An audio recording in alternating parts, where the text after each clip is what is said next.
My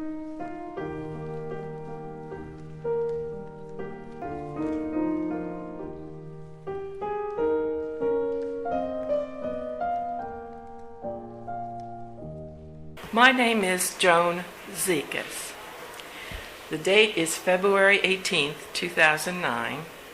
I would like to read you my story titled An Immigrant Life, Snapshots. Come, Tafili, look it. Tafili pushed herself away from the kitchen table. She wondered what was bothering her sister-in-law. She hiked up her cotton stockings, put on her eyeglasses, and shuffled to the window. What's the matter, Roger? Poor chickie chick, no head, run crazy, all over yard, said Grammy Rose. The Strishes next door were great neighbors in every way except one. When they axed one of their chickens, they just let it run headless in their yard until it stopped and fell over. But not Grammy Rose. When she killed a chicken out on the back stump, she held on to it between her knees, almost reverently until it stopped shaking. It was a fine point, a little finesse in the hard life of a Lithuanian immigrant in northeast Pennsylvania. Grammy Rose put her hand to the side of her face and pondered. What you think, Tafili? Pranas, he gonna stay in America this time? He like this cold country? Tafili's hand curled hard around her cup. Manovidas, my husband. He better or I don't know what I gonna do.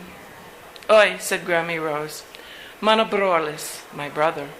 So strong in head, even in old country, he make our Motina worry. Yes, no, this way, that way. Yeah, all he say, go to America, go to America. Things good in America. So we go to America, said Tafili. Then he say, go back to Lithuania. Things no good in America. Go back to Lithuania. But we have 2 babies then. Not so easy to go back to old country. I tell him like that. Too hard to go back. Then my Pranas, his eyes so sad. So we go back to Lithuania. Grammy Rose put her hand over Tafili's and sighed. She just didn't understand her brother. But he was a sweet man with a kind heart, at least most of the time. You know, Roger, we still be in Ellis Island if... Her voice trailed away. Her shoulders shook. Tafili, don't make cry. It's all right now. Grammy Rose knew this part of the story well. Her brother Pranas, Frank, along with Tafili and their 2 babies, were denied readmission to America because they had no birth papers for the 2 little ones who had been born in the U.S. It took the effort of Anna, Grammy Rose's mother-in-law, to authenticate matters. I thank God every day for Anna, said Tafili. You tell your Jonas his mother is good woman, is saint. So far to Ellis Island she go, old, sick, English no good. She tell big shot man at desk how she be baby lady, midwife, how she pull my babies into America. God bless Anna, the 2 women said in unison. Roger, you are good woman too, like Anna. We make you squash, like sausage. No room to move. 4 more people in house. But where would we go? I see big shot man when I close my eyes and I shake. So, we be sausage, pronounced Grammy Rose. Oi, oi, oi, it's time. Grammy Rose shot up from the table. The men were coming to double-check the measurements of the house, and Grandpa John was due any minute from the mines. Grandpa John and the workmen arrived at the same time, but Grandpa John stayed on the porch. Blackened bits of coal dust slurried in the water bucket as he washed his hands and face. The men surveyed the house and made long lists of notes. Grammy Rose could hardly believe it. It was really and truly going to happen. The house was going to be raised. Grandpa John had finally saved enough money to raise up their coal company house. Each week he checked and double-checked his pay to be sure that the mine bosses had not cheated him, a not yet fully literate American. Day by day, Grammy Rose readied the house.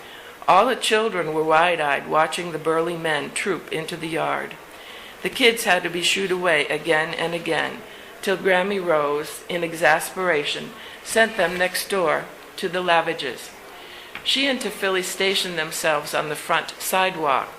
Their husbands were, of course, at work, far beneath someone else's house, digging coal.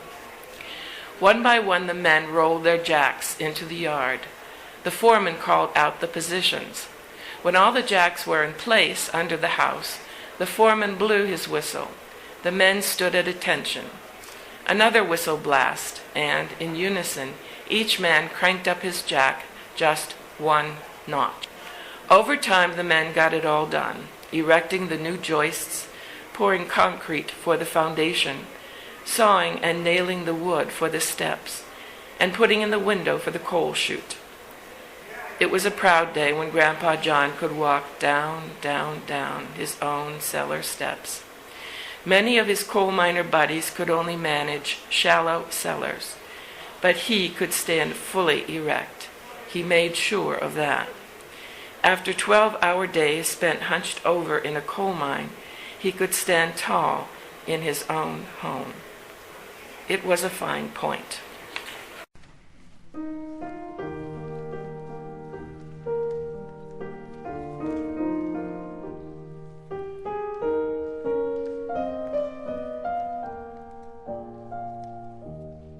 Let us pause in life's pleasures and count its many tears, while we all sob sorrow with the pool.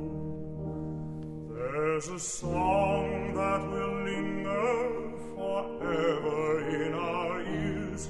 Oh, hard times come again no more.